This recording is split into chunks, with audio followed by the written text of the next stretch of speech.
There we go. Good evening, everybody. Keith here.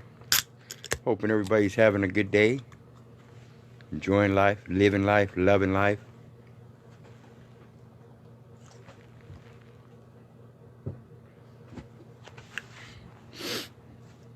I wanted to talk to everybody tonight, of course, about all the corruption again. Because it is among us. It works in and among us because they are among us.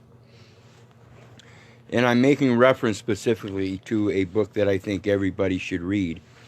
And it's called Hitler's Willing Executioners. Hitler's Willing Executioners. Okay. Hitler's Willing Executioners is a very well-written and well-described, well-researched book on what happened in Nazi Germany during World War II and how it affected the national public body in regards to its political construction and everything. And, of course, we all know through history, most of the people particularly defined and declared in and on the record of the Nuremberg trials, those are the people that were found guilty of the crimes. The rest of the people weren't guilty of any crimes. They had plausible deniability and this and that, because they were just doing their job. We hear this all over in America and all around the world. I'm just doing my job. And these are people that are supposed to be, quote, officers of the court. So, some very important information. I think the general public, people like yourself and myself, your family members, your friends, your children, your children's children, everybody you want to consider as your peers, as your neighbor, to love as thyself, I suggest you inform them. This is information that is in and on and for the public record. It cannot be disputed. It has not been disputed because it is showing still in, on, and for the public record. Or if it has been disputed, it has been done so unsuccessfully. And that's why it still, to this day, remains in, on, and for the public record. And you people need to pay attention because these people are among us and they're just doing their job. Just their job. Because they are not doing things in love of thy neighbor as thyself. Very distinct difference. So pay attention. I've got about 7 pages here I'm going to read. Hope you brought your notepads and pencils. I'm going to be here for a little bit. Please stay tuned and pay attention. Please watch this whole video. It's very important.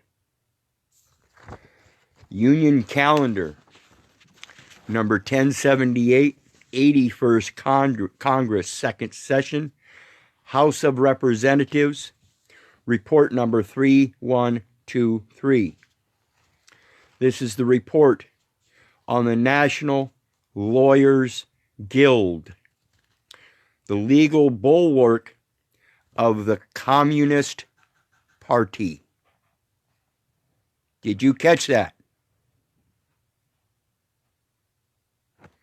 Report on the National Lawyers Guild, legal bulwark of the Communist Party. This is the congressional record. These are our congressmen testifying before the American people. The facts that they have on, in, and for the record. September 21st, 1950. Committee to the Committee of the Whole House on the State of the Union in order to be printed.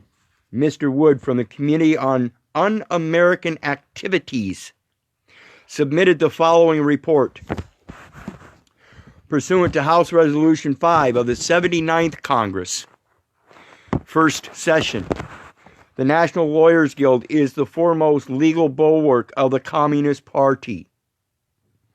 Its front organizations and controlled unions. Since its inception, it has never failed to rally to the legal defense of the Communist Party and individual members thereof, including known espionage agents. It has consistently fought against national, that's lowercase national, that's you and I. It has consistently fought against you and I. State, capital state, the corporate state, and local legislation aimed at curbing the communist conspiracy. It has been most articulate in its attacks upon all agencies of the government seeking to expose or prosecute the subversive activities of the communist network, including national, state, and local investigative committees, the Department of Justice, the FBI, and law enforcement agencies generally. I'm going to break here in this and tell you right now, people, this is a standing army. Every law enforcement officer is a military agent through incorporation of armed forces. And it is a standing army.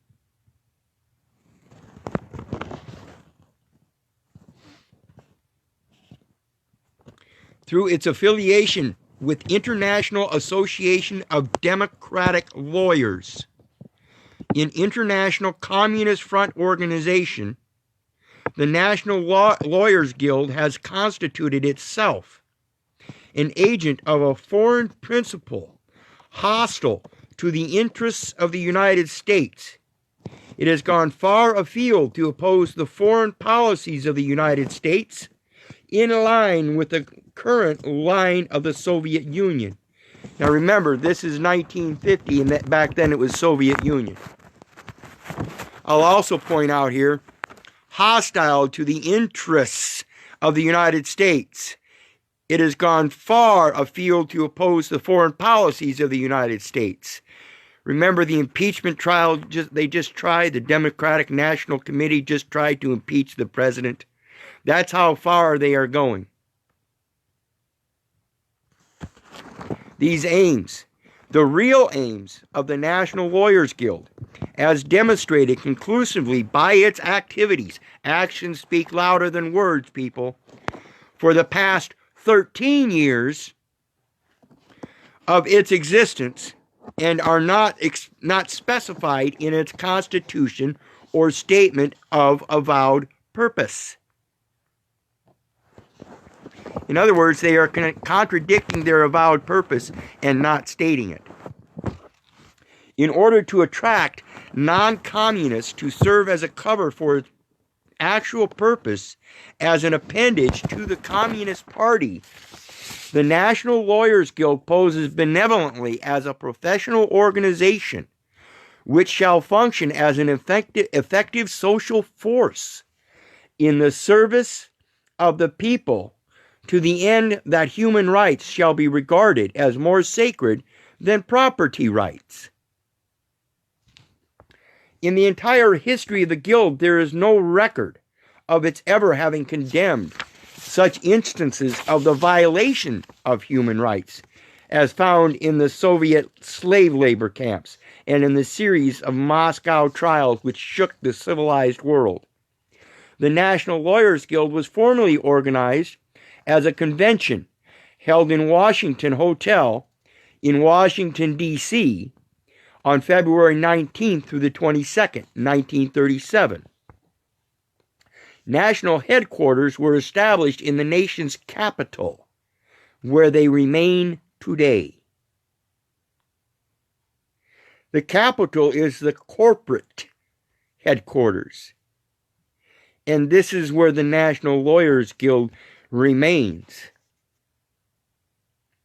That's where they're headquartered. Think about this, people. Communists publicly hailed the founding of the National Lawyers Guild. New Masses, a weekly publication of the Communist Party, featured an article entitled Defense of the Council. The need for the National Lawyers Guild. Defense for the council. Why would the council need to have defense?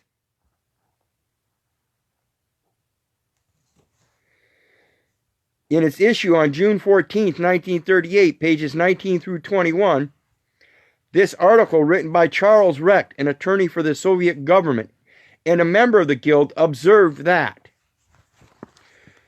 with the growth of the American Labor Party in New York and kindred progressive movements throughout the United States, remember Jimmy Hoffa, the lawyers who in many of the similar communities, the lawyers is a labor union.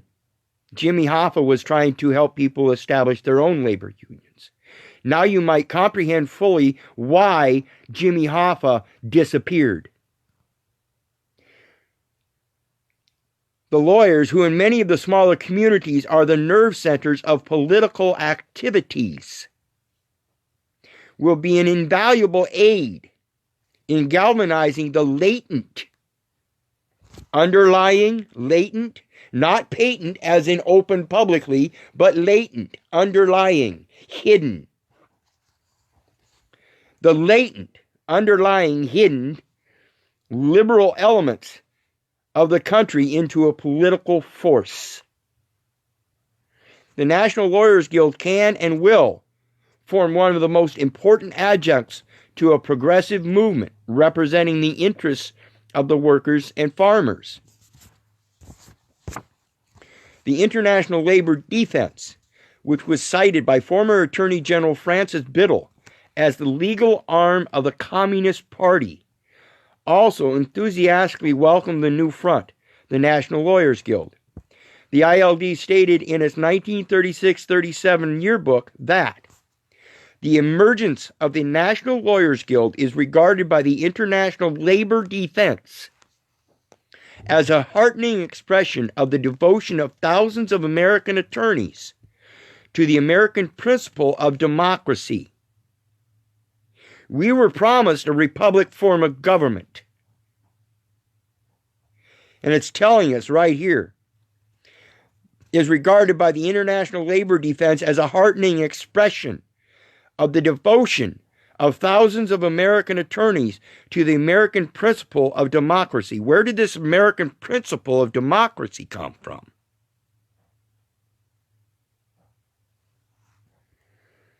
And a concrete step on their part in the struggle to maintain and enlarge democratic rights. Earl Browder, testifying before the House Committee on Un-American Activities on September 6, 1939, in his capacity as General Secretary of the Communist Party, admitted that the National Lawyers Guild was a communist transmission belt. This is in, on, and for the congressional record, people. They know this. You need to know this.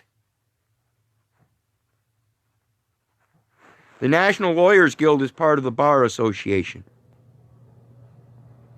1950, the 81st Congress investigated the Lawyers Guild and determined that by definition, all members of the Foreign Bar Association are communists. I use that as a quote in my case.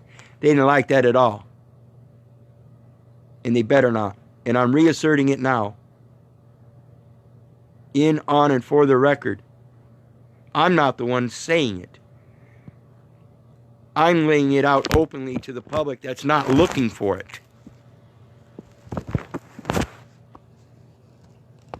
This has been corroborated by Louis F. Boudens, former member of the National Committee of the Communist Party and one-time managing editor of its official newspaper, the Daily Worker. Remember, it's a labor union, Daily Worker.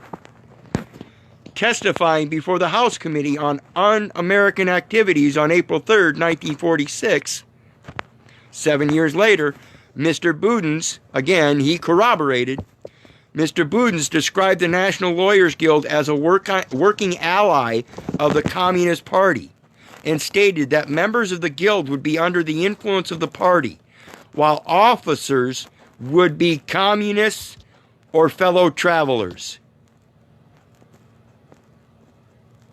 They are among us, and they're just doing their jobs as officers.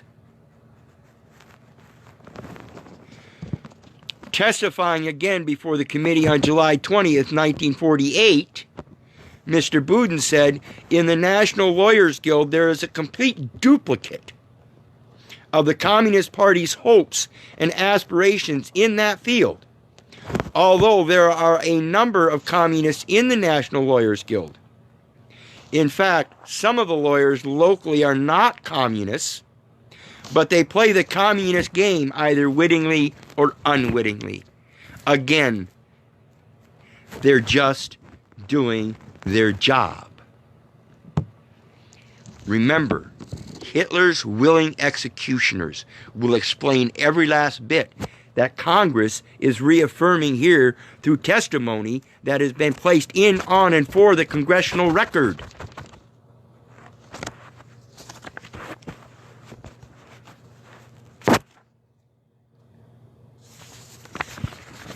Okay. Now, and I'm going to finish up there. You guys really need to check this stuff out. Like I said, this is Report on the National Lawyers Guild, the legal bulwark of the Communist Party.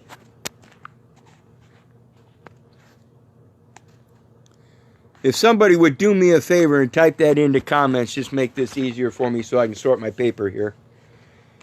Report on the National Lawyers Guild, legal bulwark of the Communist Party.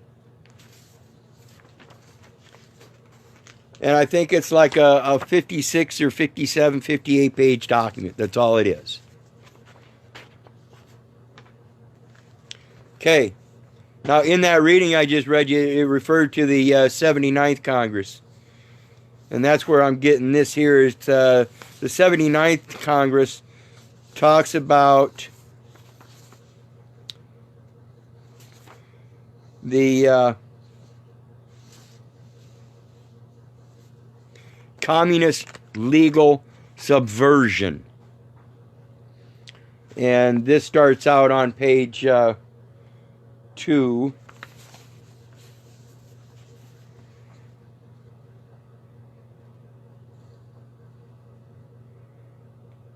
No, we don't want that one. We just want 3. On page 3, it talks about lawyers identified as communists.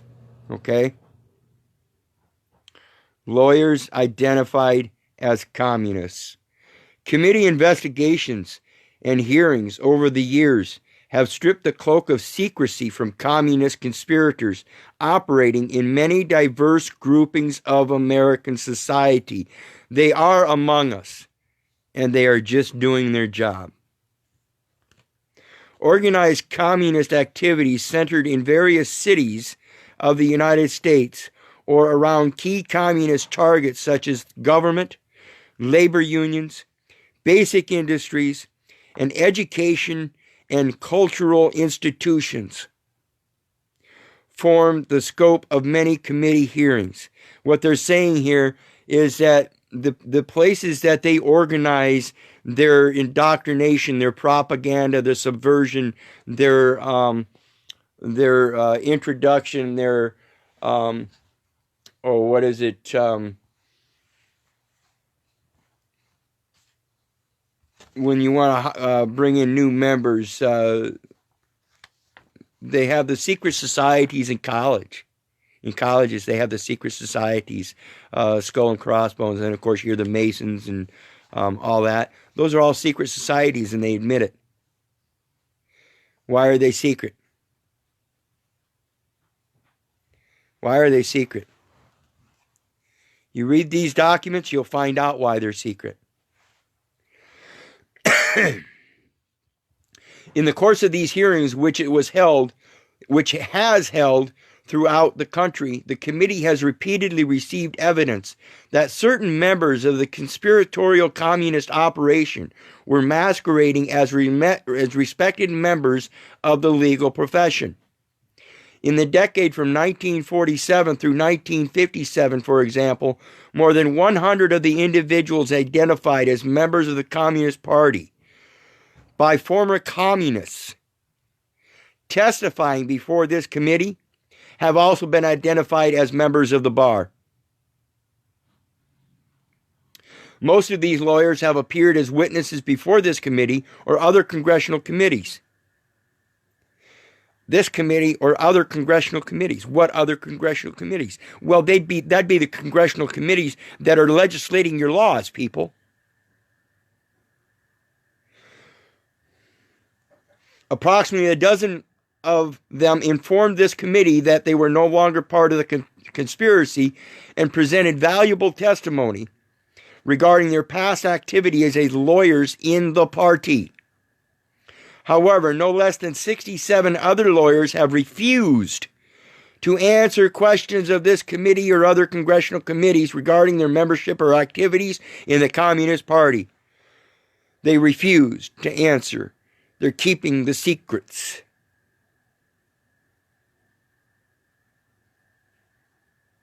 Despite the existence of sworn testimony regarding their affiliation with the conspiracy. All but 4 of these lawyers invoked the protection of the Fifth Amendment against self-incrimination in refusing to respond to questioning. These lawyers represent only a fraction of the total number of individuals engaged in the practice of law in the United States. Now remember, people, this is way back in the 50s and 40s. 40s and 50s, 79th Congress, 81st Congress.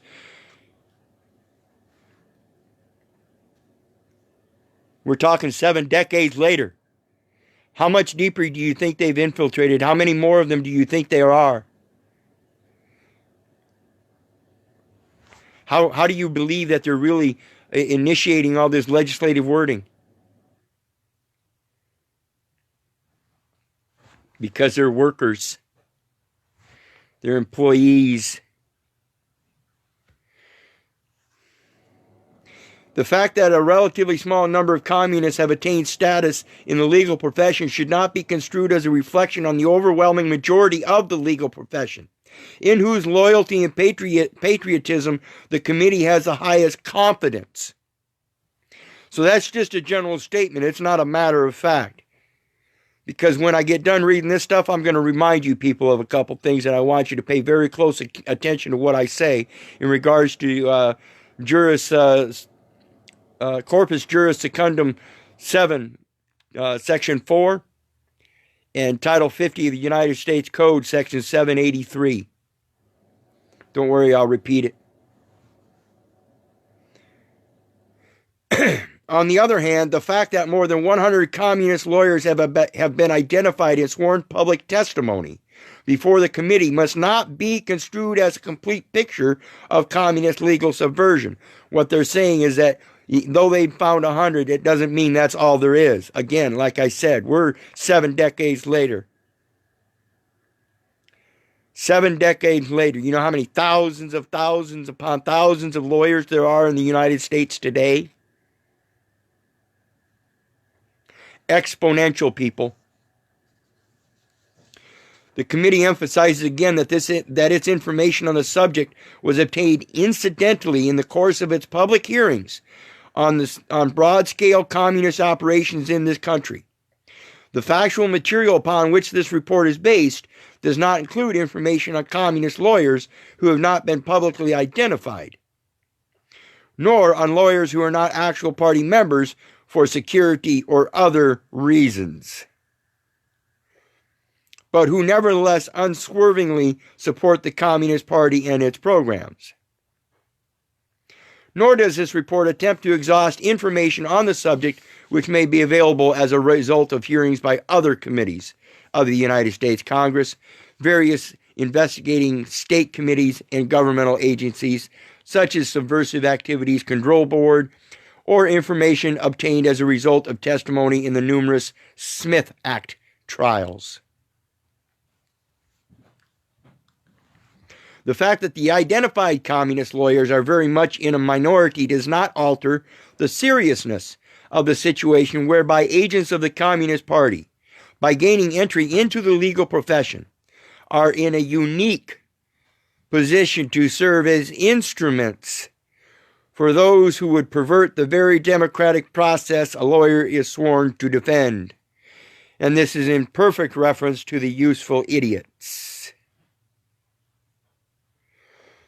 Under the mantle of the legal profession, the communist can operate as an ostensibly respectable and influential member of the community, despite his dedication and subservience to communist doctrines and directives. Again, I point the direction to your secret societies. I don't care if they're Masons, Templars, whatever. What are they holding secret and why? I love my brother as myself. I want him to know everything I know. The frequency of their appearances before our most important and highly respected democratic institutions is evidence of the prominence attained by communists who have been admitted to the bar. And remember, people, I am making no political statement at all. I'm reading off of a governmental document. You take it for what it is. They're the ones that are mentioning the Democratic Party. I don't care about a Democratic Party, Republican Party, Liberal Party, Conservative Party. I have one party, and that's to be joyous in bliss, for all glory goes to Him.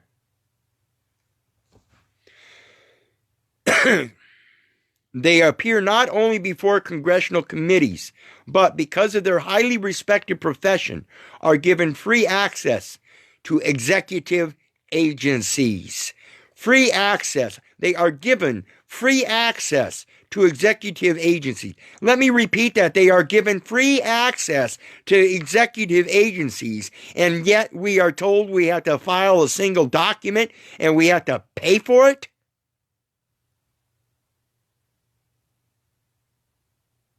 I'm the executive. You obviously don't work for myself and my Creator.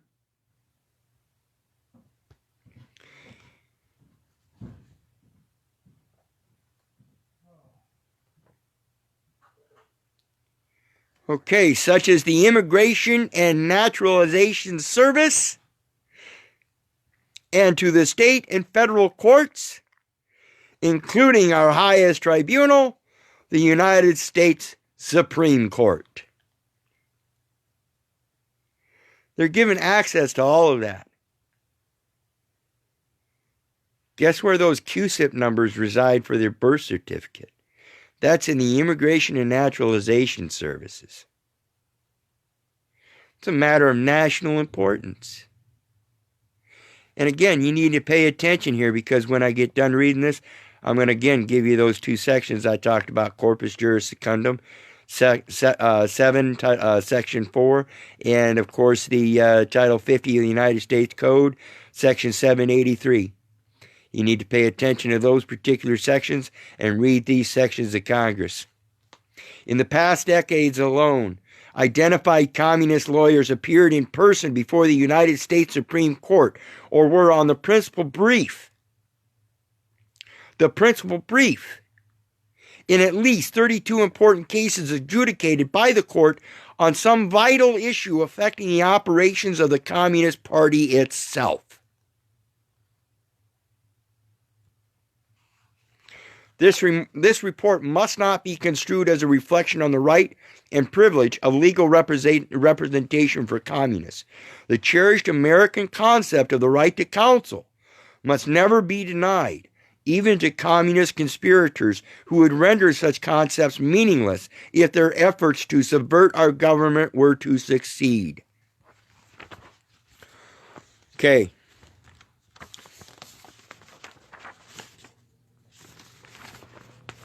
This last part is in reference to a communist loyalty versus the lawyer's oath. And it says right on it, communist loyalty versus the lawyer's oath. And again, I repeat, this is in, on, and for the public record. Congressional Record is where you can find this. I urge you all to do that and read it. Know this stuff. A communist loyal versus the lawyer's oath. Or a communist loyalty versus the lawyer's oath.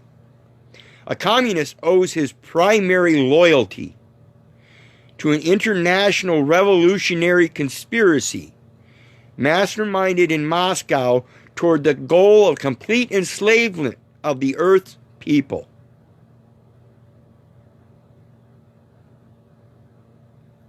It's on the Congressional Record. It's not been rebutted. And this is what they're talking about when they say their goal is not printed in their charter. Though the Communist Party is registered, it doesn't put that in there. That's their primary goal. Yet it's not in their charter.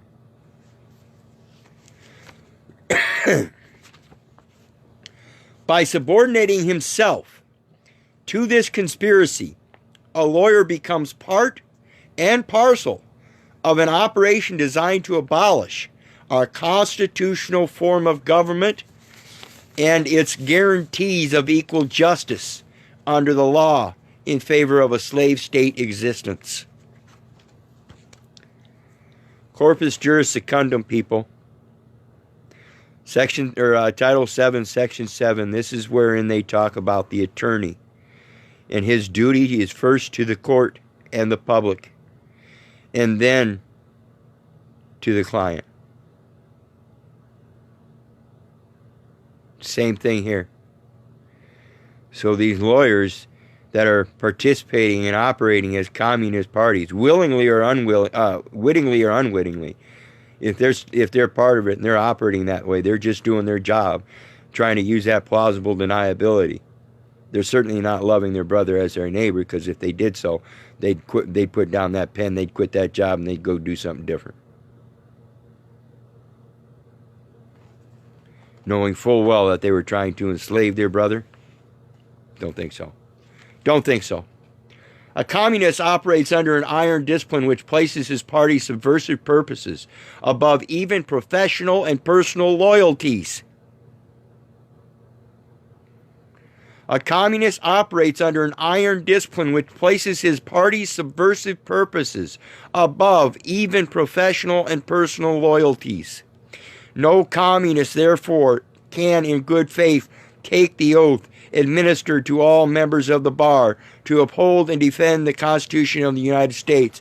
1950, Congress investigated the Lawyers Guild, stated in the 81st Congress, says Congress investigated the Lawyers Guild and determined that by definition all members of the Foreign Bar Association are communists. No communist, therefore, can in good faith take the oath administered to all members of the bar to uphold and defend the Constitution of the United States.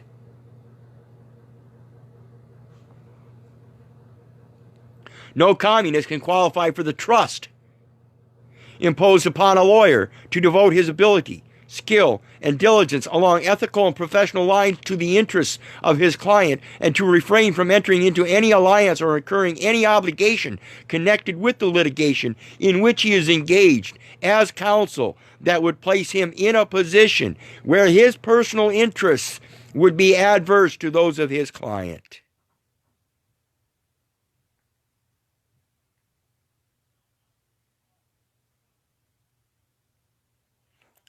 Corpus Juris Secundum clearly states that his client is his last duty. If the other duties if the client's duty should contradict with the duties of the court, then the former shall yield to the latter, and thus the court shall yield to the Communist Party as well. If the lawyers have control of the court, then the court also yields to the Communist Party.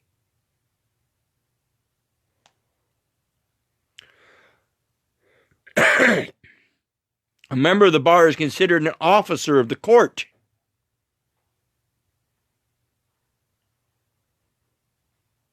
In a sense, he is also an officer of the state with an obligation to the public. He plays a role that is indispensable to the very system of the administration of justice, and as a result has a solemn duty to assist the court in keeping legal proceedings dignified, orderly, impersonal, and free from issues aside from the merits of a case. With their loyalties elsewhere, communists cannot be counted upon to carry out such important responsibilities. I want you people to correlate this. You're hiring a lawyer whose personal interests would be adverse to those of yours. And he cannot be counted upon to carry out such important responsibilities. It's exactly what this is saying. Corpus juris secundum tells you in the same manner. He places himself in a position where his personal interests would be adverse to those of his client. And he cannot be counted upon to carry out such important responsibilities. It's uniform throughout all jurisdictions, people. The anomaly of a communist lawyer is further pointed up by the fact that the prerequisites for admission to the bar include not only adequate training in the techniques of law, but also good moral character. Again, if he loves thy neighbor as thyself, and he tries to impose a court's jurisdiction over a live being knowing better, then he's already proven the anomaly that disqualifies him from having that good moral. That a communist lawyer's first allegiance is to the party itself was demonstrated by the testimony of a group of Los Angeles lawyers who had quit the party in disillusionment in the late 40s and later described their party experiences to this committee. Most of these lawyers had been recruited. Pay attention, people, I spoke of this. Most of these lawyers had been recruited into the Communist Party after other lawyers already in it had induced them to attend informal legal discussion groups where they were gradually exposed to Marxist views. When they actually joined the party, the new recruits were placed in a special lawyers group whose membership was kept secret.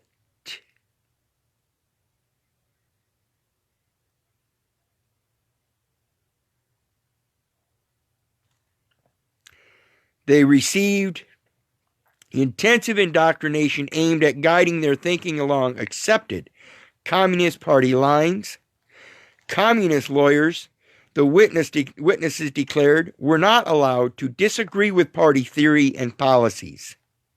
Those who differ either change their minds and think right, or else they get out, according to David Aaron, a lawyer and former communist who, since breaking with the party, has rendered outstanding service by revealing the machinations of communist lawyers.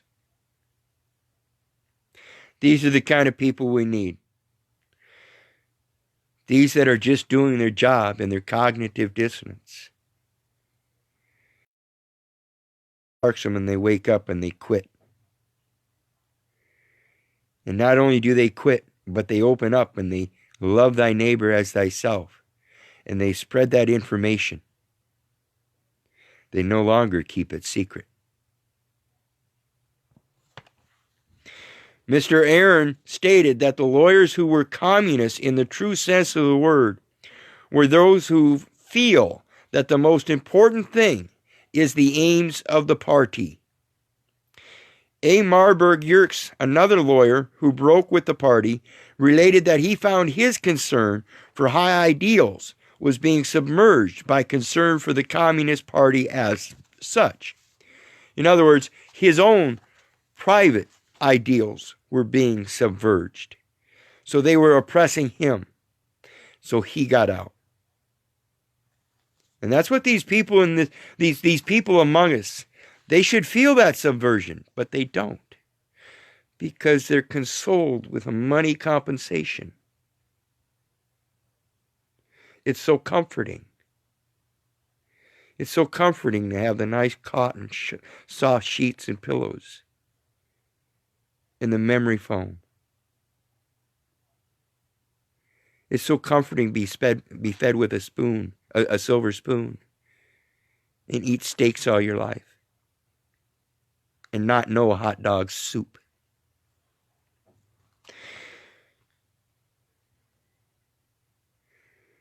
Still, another former member of the Los Angeles Communist Lawyers Group, William G. Israel, testified that he quit the party group because in 1947, it became perfectly obvious that to remain a member of the Communist Party was to be an absolutely disloyal American.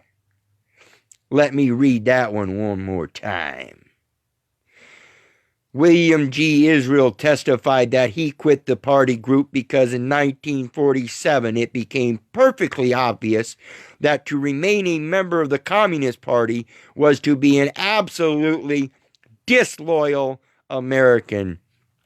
And 3 times the charm, so one more time so you get it. William G. Israel testified that he quit the party group because in 1947 it became perfectly obvious that to remain a member of the Communist Party was to be an absolutely disloyal American. Now let's talk about Title 50 of the United States Code, subsection 7 or section 783. Somebody pull that up. Please do that real quick and let's talk about that. Title 50 of the United States Code, section 783, wherein by it discusses offenses of disseminating information to members of the Communist Party. Let's talk about that one. Let's talk about, you've got information on a U.S. citizen, and you're bringing it to court, claiming personal and subject matter jurisdiction, when I can clearly point out that the record is false.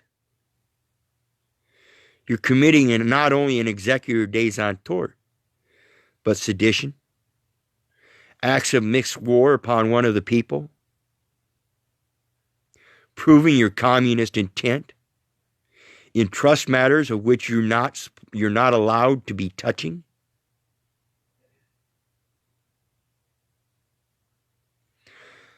I want to point this stuff out, people, because it's very important. It is a matter of national importance. National, not with a capital N. You're the national. You're the American national. Let me read that last one more time for people that don't get it. William G. Israel testified that he quit the party group because in 1947 it became perfectly obvious that to remain a member of the Communist Party was to be an absolutely disloyal American. Now read Title 57 of the United States Code, Section 783, whereby you are the people giving this information to members of the Communist Party. Are you an American, or a loyal American, or not?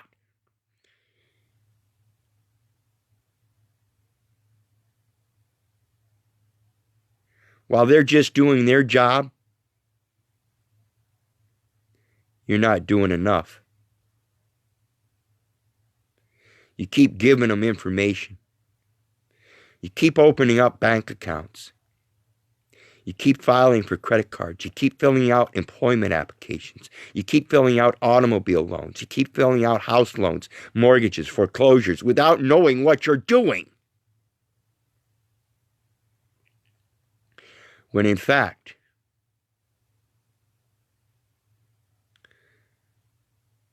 bankers are officers of the court.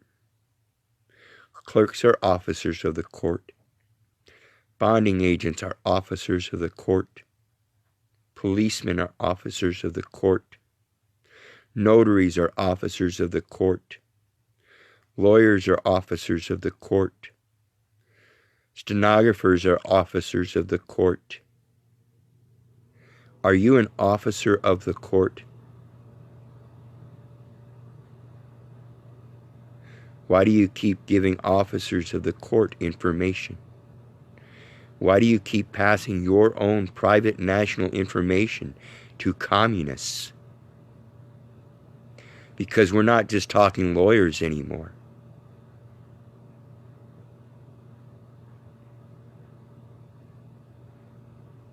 We're talking officers of the court. See, when our Congress sits there and passes all these laws, they get legislated. Legislated means it has to be legible. In other words, it has to be put down on a ledger, on a flat piece. And in that legibility, it is called legislation of the word.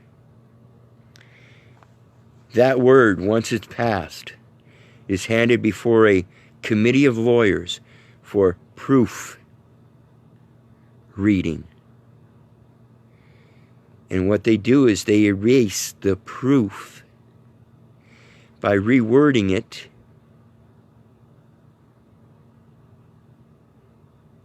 and then hand it back. And then Congress, of course, you know, they are among us in every aspect.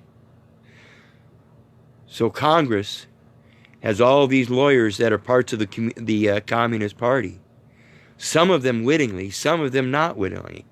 The ones that are doing so not wittingly, all of a sudden get this document back from all these lawyers and say, yeah, thanks for doing such a good job. And the other ones that knew what they're doing say, yeah, thanks for doing such a good job.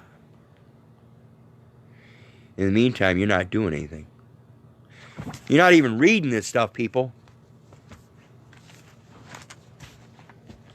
Penhallow versus Dones, it's a quote that's put out there quite often in regards to jurisdictional issues, in regards to having the fictional corporate person is foreclosed from creating parody with the tangible. And though that's a very valid concept, it's not an actual quote out of Penhallow versus Dones case. And that quote that says Penhallow versus Dones is at such and such a section isn't even that such and such a section, because if you went to that such and such a section, you'd see it's a part of the congressional record wherein they talk about the 14th Amendment not even being properly ratified, as well as the acts of reorganization are not valid either, and wherein that's the federal territorial overlay when they did the reorganization acts for the federal government. You know, that's all your the New Deal. They gave you a really good New Deal. They did.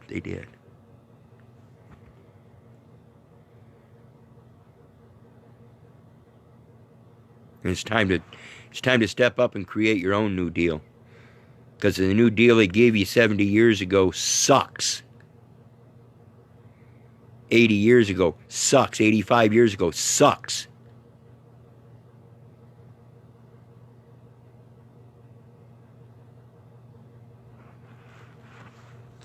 No wonder people are having a hard time figuring out what their nationality is. See, it's not about nationality. It's about your brothers and sisters. See, this is one world. What did it say? It said the enslavement of mankind.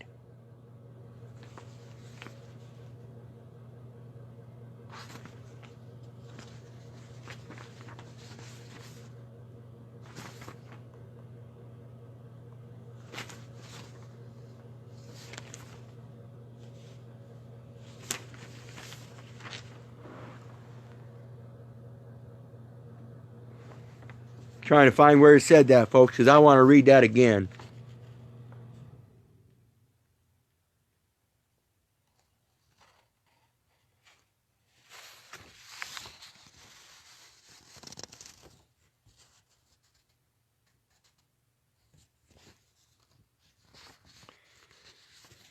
Oh well, I'll get to you guys.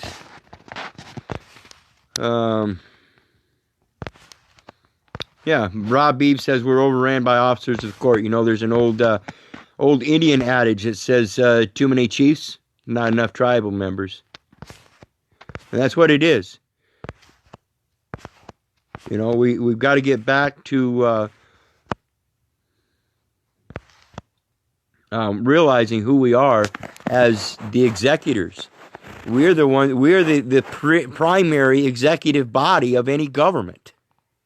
We're the ones that delegate the duties of the executive branch, legislative branch, and judicial branch. We're the ones that are supposed to do that. And thereby, we're the only ones that can override the subversion. And it's only by knowing how the system operates that we can do that.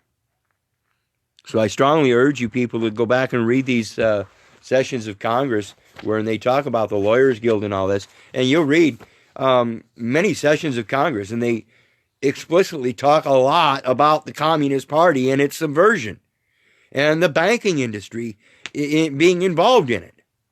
Remember, we're talking about courts, lawyers, and banks operating in trust formation. Okay? That's a definite no-no.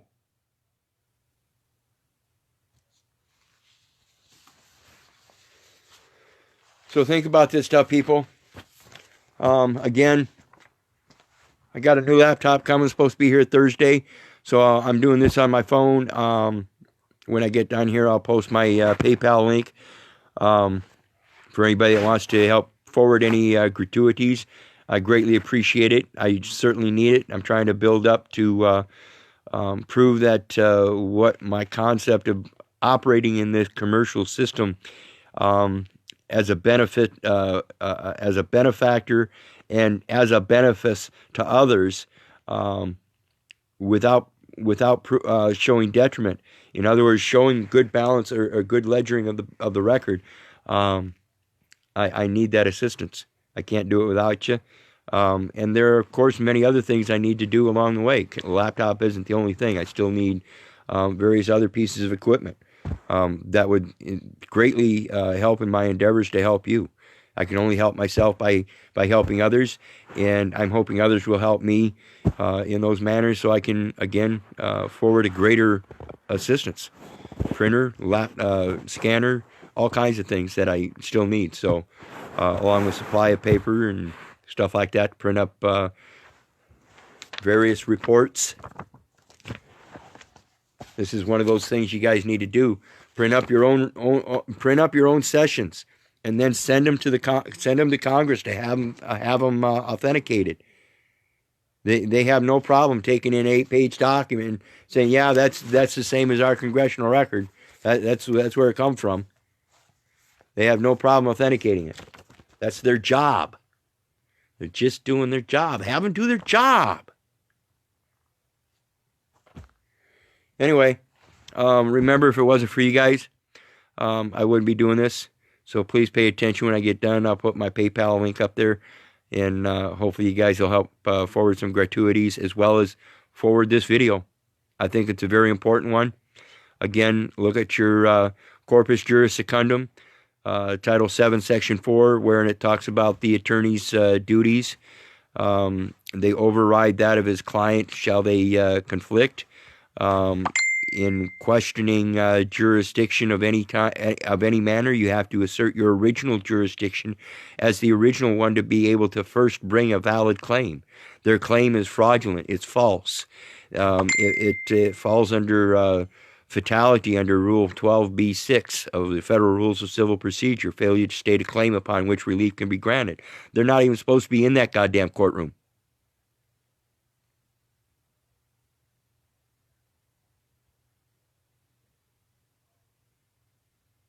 And anyway, relate it to being able to prove your own personal jurisdiction. That's the only way you're going to be able to take over the court and prove your choice of law and get them to shut up and get the hell out of there. Assign the administrator as the proper trustee, fire this trustee, because he's obviously bringing executor days on tort, seditious manner, malicious prosecution, where he has no right to even step into this forum. Executor days on tort. Yes, all adversarial. If you guys read this document, if you guys read these documents, it'll tell you in there. Their acts are totally construed by themselves to be attacks. Whether they do it in a nice, peaceful manner and try to throw slick wording at you or this or that, they are in fact, by their own terminology, determined or discerned to be attacks. So even when the prosecutor's standing there and you got your public defender here, he's a lawyer. He is administrating in the same attack against your estate that the other lawyer is. I assure you.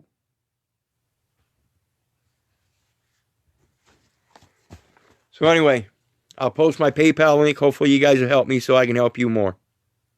Meantime, remember, if it wasn't for you guys, I wouldn't be doing this.